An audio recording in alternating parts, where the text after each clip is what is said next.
3. Disrupsi. Sebuah kalimat menggugah saya. Kalimatnya begini. Apa yang akan terjadi dalam dunia bisnis Indonesia hingga tahun 2030? Apa jawabnya? Maka saya akan pilah dulu bagian per bagian, yaitu bagian pasar atau market dan bagian perilaku customer. Setuju ya? Kita membahas mengenai kaum milenial. Kaum milenial adalah mereka yang lahir di sekitar tahun 1981 hingga tahun 2000, di mana saat ini merupakan early adopter dari calon orang kaya. 50% manusia produktif Indonesia saat ini adalah kaum milenial ini. Dan di tahun 2030, 75% lebih angkatan kerja produktifnya adalah kaum milenial ini. Juga orang kayanya adalah kaum milenial ini. Kita overview mengenai apa yang saya sebut 3 gelombang besar bisnis di Indonesia, di mana informasi ini masih akan relevan hingga 10 tahun ke depan. Yang akan Anda hadapi dalam 10 tahun ke depan adalah 3 masalah disrupsi. 3 disrupsi besar ini telah terjadi.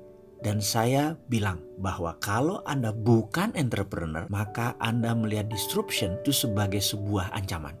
Tapi kalau Anda entrepreneur, maka inilah masa di mana kita menyebutnya the whole new world of business. Dunia baru dalam bidang bisnis. Saat ini ada peluang jutaan banyaknya. Walaupun di sisi lain ada jutaan pekerjaan tutup, ribuan bisnis baru tumbuh dan ribuan bisnis lama juga mati. Itu disruption yang baru. Apa yang di disruption saat ini? Misalnya Matahari dan Ramayana dibunuh sama Bukalapak dan Tokopedia. Travel agent dibunuh sama Traveloka. Tapi di balik itu sahabat, ada jutaan peluang yang tumbuh baru juga. Jadi kalau ada yang mati, pasti ada yang lahir baru. Anda mau bagian yang mana? Ikut bagian yang mati atau ikut bagian yang lahir?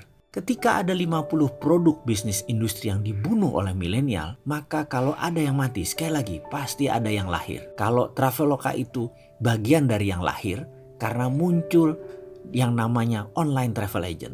Tapi efeknya banyak travel agent offline yang mati karena bisnis model mereka sudah tidak relevan. Ke depan, saya akan ceritakan mengenai 3 disruption yang sekarang mulai banyak orang ketakutan luar biasa.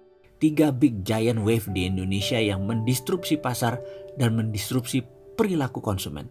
Terutama perusahaan-perusahaan kayak Indofood, Astra, Mayora, Kalbe Farma yang besar-besar itu shock sekarang. Karena tiba-tiba muncul pemain yang sama sekali tidak dikenal. Tiba-tiba muncul, tiba-tiba merusak semuanya. Gojek misalnya baru 9 tahun. Ada yang tahu berapa market value-nya? Lebih dari 10 billion dolar. Kalau dirupiahkan berapa? 150 triliun. Itu uang semua, nggak ada kertasnya. Garuda, Anda tahu berapa market valuation-nya?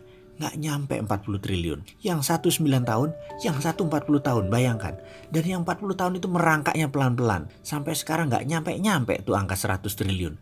Yang satu lagi eksponensial dalam 9 tahun melejit hingga lebih dari 150 triliun. Jadi perusahaan milenial itu seperti tidak ada asetnya. Sahabat, jangan bangga Anda kerja seperti di Astra, di Indofood karena pegawainya ribuan, karena gedungnya di Tamrin atau Sudirman.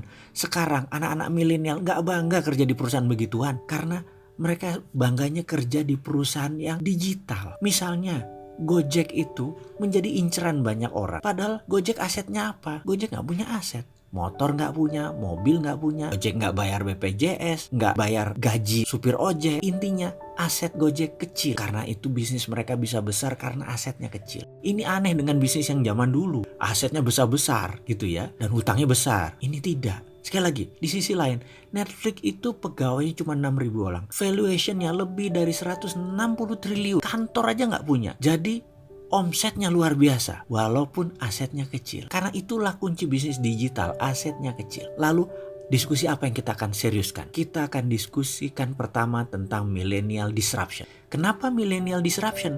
Karena cirinya sama, yaitu membunuh yang telah eksis lama. Contoh, musik rock. Sekarang saya tanya, ada nggak grup musik rock yang digawangi oleh kaum milenial? Ada nggak? Dulu ada Guns N' Roses, ada Scorpion, ada Dream Theater. Kenapa? Karena musik rock tidak disukai oleh milenial. Milenial sukanya musik apa? Musik hip hop. Ada 50 produk bisnis industri yang dibunuh milenial. Dan itu bukan kata-kata saya, tapi itu kata-kata riset. Semua ada risetnya. Jadi riset yang mengatakan musik rock dibunuh oleh milenial. Sahabat, sejak 2017 untuk pertama kalinya album musik rock dilampaui oleh album musik hip hop. Jadi ada satu yang nyungsep pelan-pelan, ada satu yang naik. Pertanyaan pengingat, Anda mau yang nyungsep atau ikut naik? Misalnya lain lagi. Grup lawak itu dibunuh sama milenial. Sri Mulat sudah nggak ada. Dulu ada Jayakarta Group, hilang semua. Dibunuh sama milenial. Karena milenial nggak suka dengan grup lawak. Sukanya apa? Sukanya stand up comedy. Dan saya itu kalau nonton Sri Mulat tuh ngakaknya luar biasa. Tapi kalau milenial nonton Sri Mulat, itu lucunya di mana Sri Mulat itu? Gak ngerti dia itu sebaiknya. Kalau saya lihat stand up comedian, itu lucunya di mana? Tapi milenial itu bilangnya lucunya minta ampun. Jadi dua generasi ini berubah luar biasa. Dan cita rasa humor juga bergeser. Kecintaan terhadap musik juga bergeser. Lalu apalagi yang bergeser dan bagaimana menyikapinya?